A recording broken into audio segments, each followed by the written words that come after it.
څلورم څپرکی: لهجه او املا لیکدود. څرنګه چې پښتو املا هم یوه له هغو مسایلو نه ده چې ما د کتاب په سر کښې اشاره ورته وکړه، نو دا دی دلته یې په تفصیل سره څېړم. د کندهار مجلې د 11مې ګڼې د خپرېدو نه را په دې خوا په نوموړې مجله کښې د پښتو املا په نامه یو لړ بحثونه روان وو، او په دې بحثونو کښې څو ځله د پښتو ټولنې د فیصلو یادونه هم په داسې صورت شوې وه چې ګوندې دغه فیصلې د غور وړ دي. مثلا د دغې مجلې په 14مه ګڼه کښې د پښتو ټولنې تصویبونه تر عنوان لاندې داسې لیکل شوي وو: پښتو ټولنه چې د پښتو اکاډمۍ حیثیت لري او د علمي محافلو په نظر کښې احترام محقق دی، د پښتو د رسم الخط په باره کښې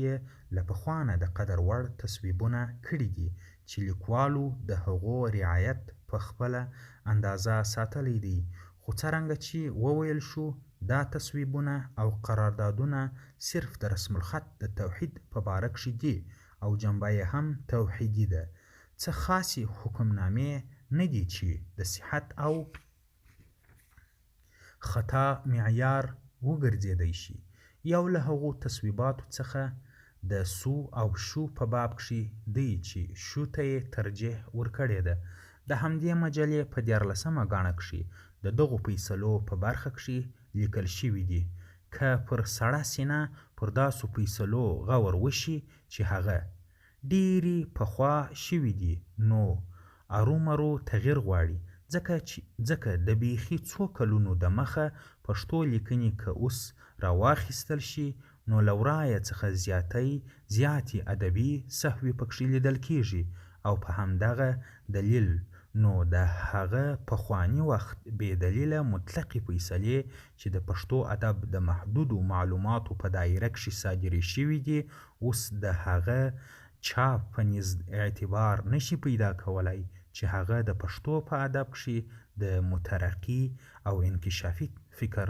څښتن وي. د دې خبرو په پای کښې لیکوال په دې غږېږي چې وشه کښې مرجح شکل دی او که کی، دا چې شو مرجح شکل دی او که سو، او بیا دا چې و احمد ته مرجح شکل دی او که احمد ته. دا بحث دغه لیکوالان له آره یو املایي او ادبي بحث بولي. د همدې مجلې په 14مه ګڼه کښې په دې برخه کښې بیا داسې لیکل شوي دي: ما په یوه مجله کښې یوه لیکنه وویله چې د هغې انتقادي برخه زما د پښتو د املا په باب کښې کښل شوې وه، په دې سبب چې د هغې لیکنې د انتقاداتو ادبي دلایل نه درلوده، او بل دا چې زه د خپلې املا یو وفادار پالونکی یم، نو ځکه ځواب یې کاږم. د پورته مثالونو نه څرګندېږي چې ښاغلي لیکوالان د سو کې احمد ته او شو کښې و احمد ته پر شکلونو له دې نظره غږېږي چې کوم یو یې مرجح شکل دی، او بیا همدغه بحث یو املایي او حتی ادبي بحث یا موضوع بولي. حال دا چې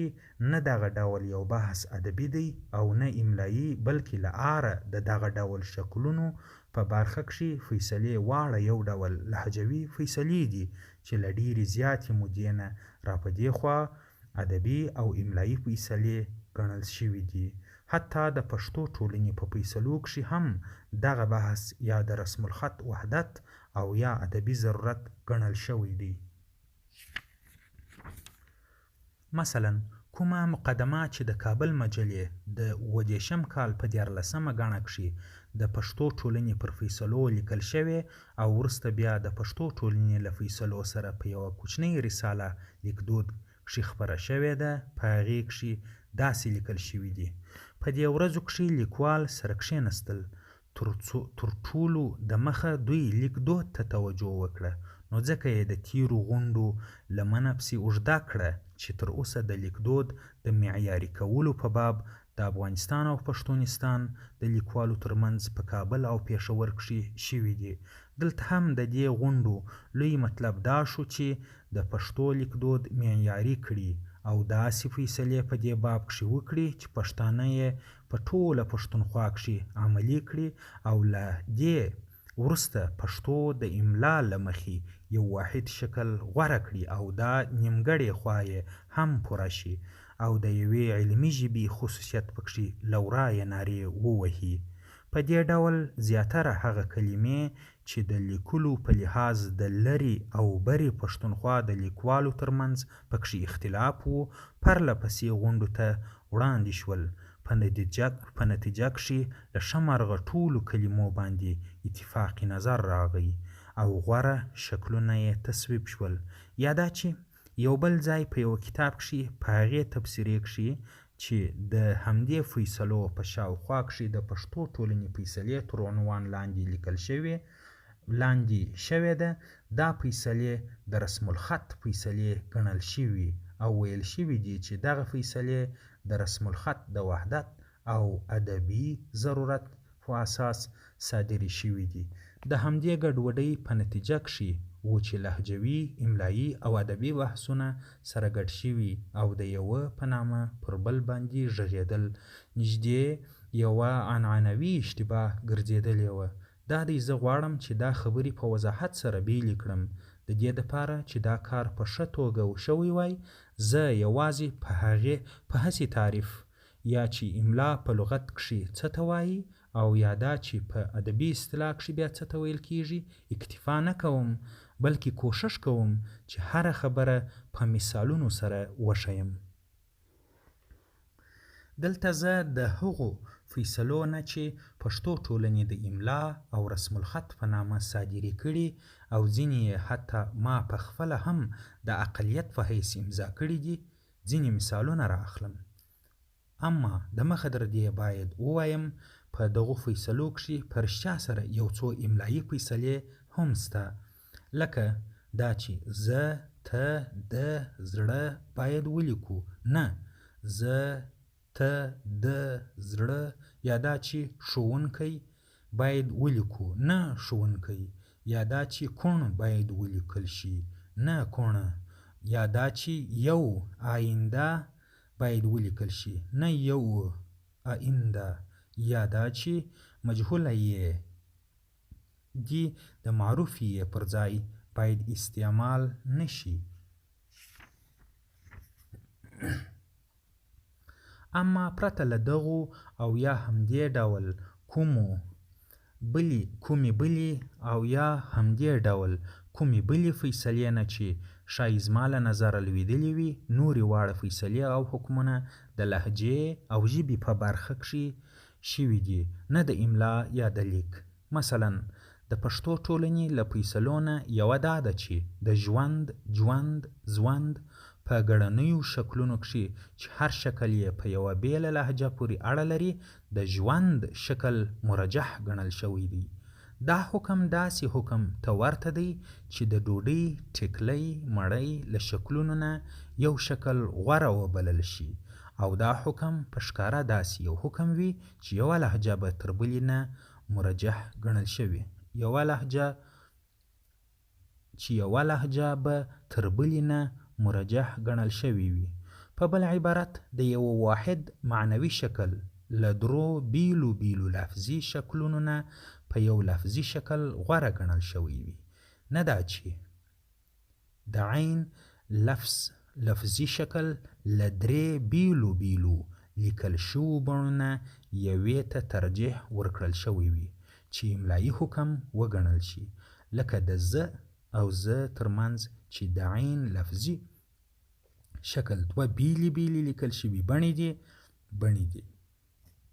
دلته یو شکل تر بل نه غوره ګڼل په رښتیا سره یو املایي بحث دی. د پورته خبرو مثال داسې دی لکه چې موږ د یو واحد او عین شخص د عکسونو او یا رسمونو په بیلو بڼو غږیږو او وایو چې دا عکس یا رسم تر هابل نه ښه باید یا بد دی، چې په دې صورت کښې مو قضاوت ښکاره د عکس یا رسم په باره کښې دی، نه د شخص. مثلا کله که موږ وایو چې د لیلا عکس باید تور او سپین ځلاند یا رنګه واخیستل سي یا دا چې دا عکس یې د څرنګوالي په لحاظ هر هابل نه غوره دی یا دا چې دا عکس یې ښه نه دی راغلی او داسې نور. دلته شخص یا عین شخص دی او عکسونه یا رسمونه یې په بیلو بڼو او رنګونو. اما کله که څوک وایي چې زما تر شهلا او رعنا نه لیلا ښه ایسي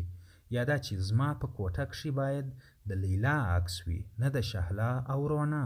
نو په دې صورت کښې قضاوت او غور پر بیلو بیلو اشخاصو دی او له یوه نه بل ته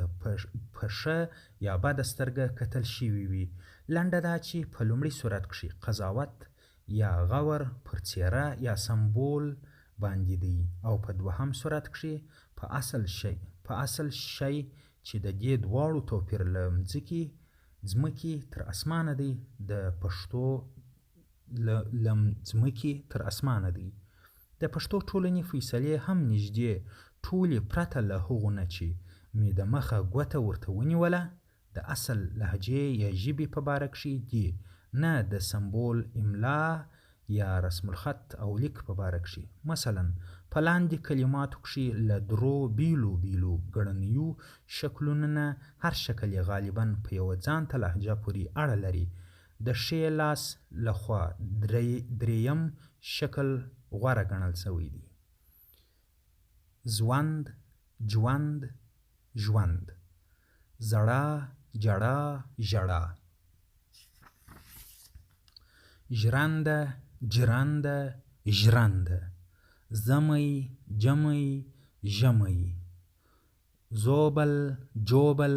ژوبل، بیده، اوده، ویده، بوزه، بیزه، وزه. دغه ډول له لاندې دوو ګړنیو شکلونو نه د ښي لاس لخوا دوهم ګړنی شکل غوره ګڼل شوی دی. روځ، ورځ، سته، شته، مځکه، ځمکه، سوی، شوی. دا او داسې نورې ټولې فیصلې چې د پښتو ټولنې لخوا د رسم الخط او املا په نامه شوي او په کتابو او رسالو او مجلو کښې هم په همدې نامه خپرې شوي دي، واړه ژبنۍ فیصلې او په لهجه بنا دي نه په لیک. البته د دې فیصلو په ضمن کښې دا لاندې فیصلې یوازې املایي فیصلې دي چې له ښې خوا د عین لفظي شکل دوهم لیکل شوی شکل مرجح ګڼل شوی دی. چلوونکی، چلوونکی، ښوونکی، ښوونکی، ښوونځی، ښوونځی، زه، زه، زړه، زړه، کوڼ، کوڼه، راغلی و، راغلی و، یې باید اوږده یې باید په وچه یې ونه لیکل شي. اوس وروسته د املایي او لهجوي بحث د جلا کولو او ځینو پخوانو اشتباهاتو د لرې کولو نه پر املا او په تېره بیا پښتو املا غږېږم. املا له آره د کښلپوهنې یا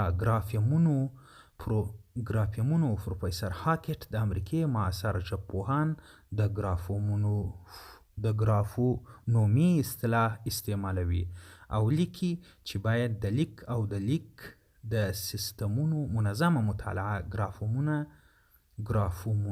ګرافونومي وبلل شي. یوه څانګه یا برخه ده چې ما دلته دا کلمه په کښلپوهنه ترجمه کړه، اما څرنګه چې زموږ په عنعنوي مطالعاتو کښې په ډېره عجیبه بڼه او تر عجیبو بحثونو لاندې مطالعه او حتی تر خپله ګرافونومي نه هم مهمه ګڼل شوې ده، څه مفصل بحث غواړي. که د پښتو املا اوسنۍ بڼه او تاریخي سیر د ځینو نورو املاو سره لکه انګلیسي، فارسي او داسې نور مقایسه کړو، نو به دا راته ثابته شي چې په دواړو صورتونو کښې د دې او هغو ترمنځ یو ښکاره توپیر پروت دی. مثلا پښتو املا د تاریخي سیر په لحاظ له انګلیسي او فارسو نه دا توپیر لري چې پښتو املا په عمومي توګه کومه داسې لرغونې ثابته بڼه نه لري چې د عنعنوي یا د ځینو په اصطلاح معیاري املا په حیث ومنل شي، مګر په نورو